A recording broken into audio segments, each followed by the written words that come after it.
Oh, hey, looks like you kinda caught me at a bad time. You see, I'm about to be burned at the stake because I unknowingly made the mistake of being a Call of Duty fan and having an opinion. You see, I said Black Ops 3 was average at best, but turns out saying that to a Call of Duty fan isn't really the best thing to do. Having an opinion is a God-given right, but to some Call of Duty fans, it might as well be a gift straight from Satan himself. Anyways, if you'd excuse me, I have a stake to burn on. Call of Duty Black Ops 3 was released in November of 2015 during what many considered to be the dark age of Call of Duty. 2013 through 2018 was a rough era for COD, as fans of the franchise were tired of getting the same damn game year after year, but Black Ops 3 was pretty unique in a sense that it changed things up and was pretty different from the games that had come before it. While it was different in a lot of ways, it still continued the futuristic setting trend that Advanced Warfare started. In the case of BO3 though, the futuristic setting actually made sense and helped make the gameplay a lot more fun, but I'll of course talk more on that later. While the gameplay of Black Ops 3 was fun, that really doesn't make up for the fact that the rest of the game is just so painfully average at best. When you take off the nostalgia glasses and look at Black Ops 3 from a different perspective, you'll realize that BO3 wasn't all that great. Now don't get me wrong, it wasn't horrible by any means, but when compared to Black Ops 1 and Black Ops 2, which had modes that were great all across the board, multiplayer maps that were more beloved than half the maps in BO3, and zombies modes that appealed to both casual and hardcore zombies fans alike, BO3 really just felt like a step backwards in those aspects. With all that out of the way though, I think it's time we take a closer look back at Black Ops 3 and find out what really made it so average.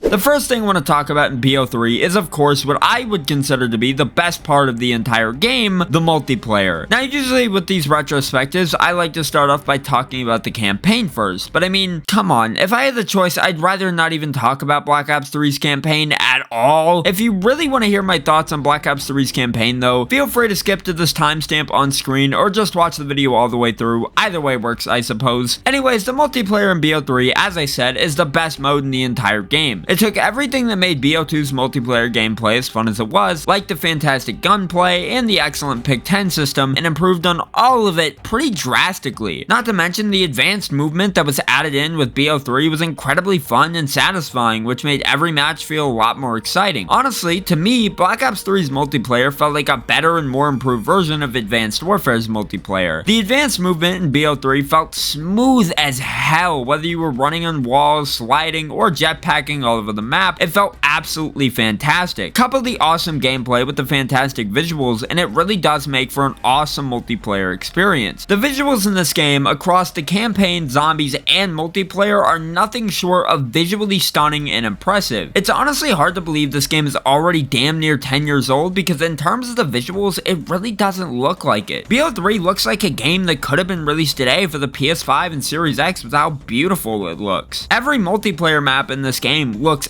absolutely fantastic, and speaking of the maps, there's a pretty good amount to choose from, and just about all of them hold up pretty well in my opinion. BO3's iteration of Nuketown is still hands down one of the best versions of Nuketown that the Black Ops series has ever seen. Redwood and the snow version of Redwood are absolutely beautiful, and I absolutely love the look of Metro. Sure, not all the maps were perfect, but for the most part, a good majority of the maps were very well designed and utilized the advanced movement in their own creative ways. The advanced movement really allowed you to use the environment of each map to your own advantage, which I think added a lot to the multiplayer experience. While we're on the topic of things that added to the multiplayer experience, we might as well talk about specialists, because specialists were another thing that was added to the multiplayer, which actually helped shake up the traditional Call of Duty multiplayer formula everyone had been used to for so many years. With various different specialists to choose from and each having their own unique abilities, it allowed you to really experiment and find your own playstyle. Specialists were a much needed change to the Call of Duty formula, and Treyarch managed to get them right on the first try in Black Ops 3. I think what made the specialists even cooler though was the fact that you could unlock cosmetics for them through playing the game to customize the way your specialists look. Along with that though came the addition of the Black Market, in which you can unlock certain customization items from. The Black Market was Activision's way of getting in on the loot box craze, and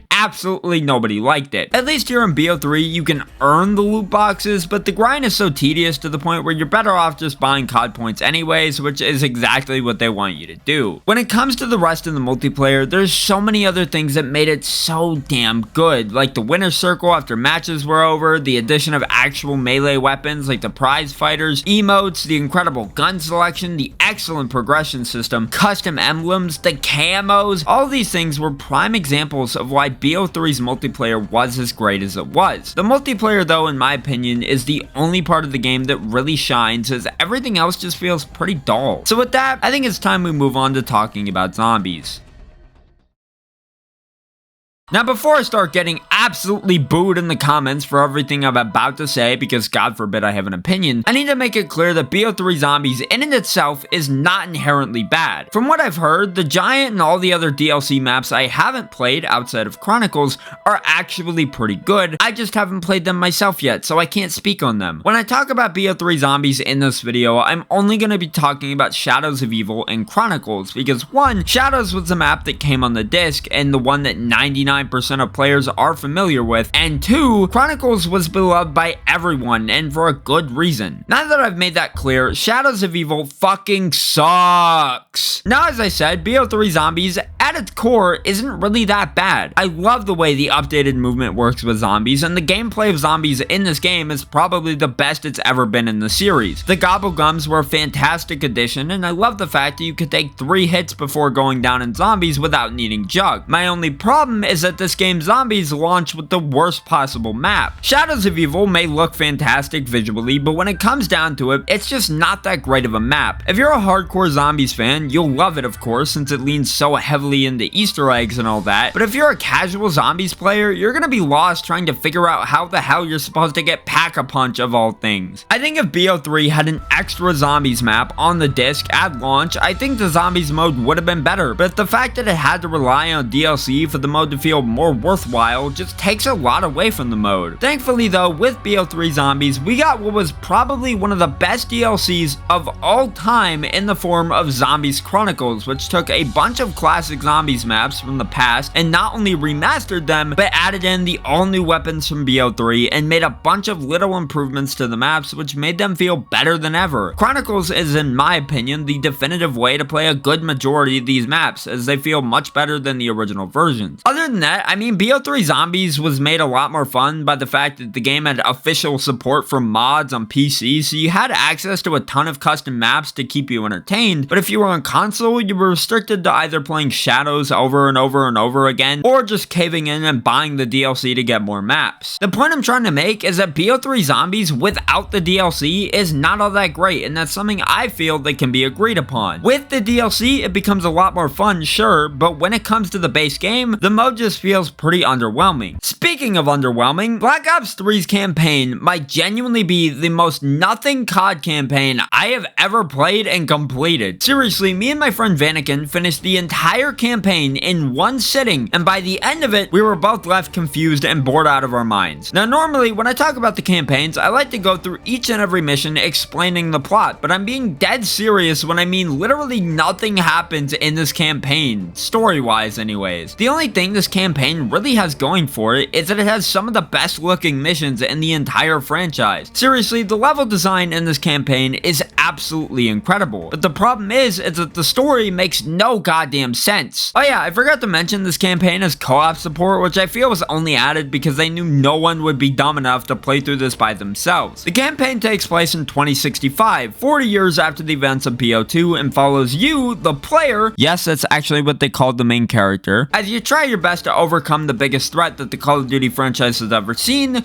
technology. Black Ops 1 had Nova 6 and sleeper agents. BO2 had a psychotic maniac who tried to create a war between China and the US to destroy both countries, and BO3 had technology. Anyways, this guy named Taylor tells us train go boom, and we have to go back in time using something called a DNI to stop the train from blowing up. Fast forward 3 missions in, and uh-oh, Taylor's a bad guy! No way!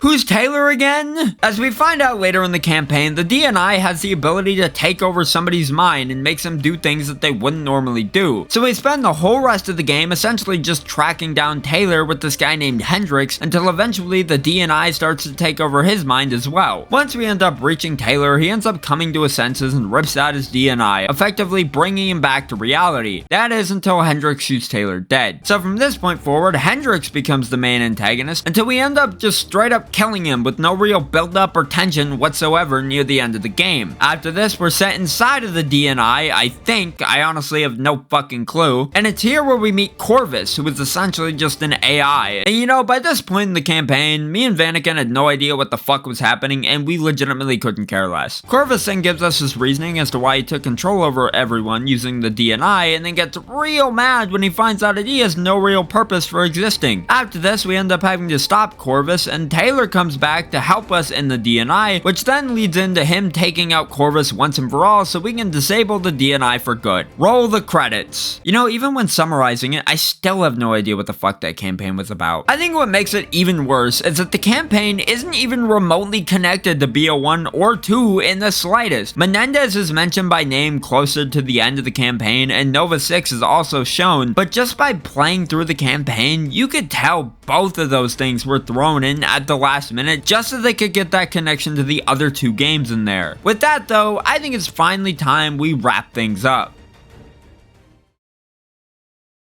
Call of Duty Black Ops 3 at the end of the day is a very divisive game. Some people think it's the greatest COD of all time, some people think it's the worst, and then there's a group of people like myself who think it's just okay. With the zombies being as meh as it is in terms of how it stands without the DLC holding it up, the multiplayer being absolutely fantastic, and the campaign just being, well, bad, there's nothing more that I can really say overall other than the fact that the game is just average. It's fine, it's not a bad game by any means, but I wouldn't really consider it to be one of the greatest CODs of all time.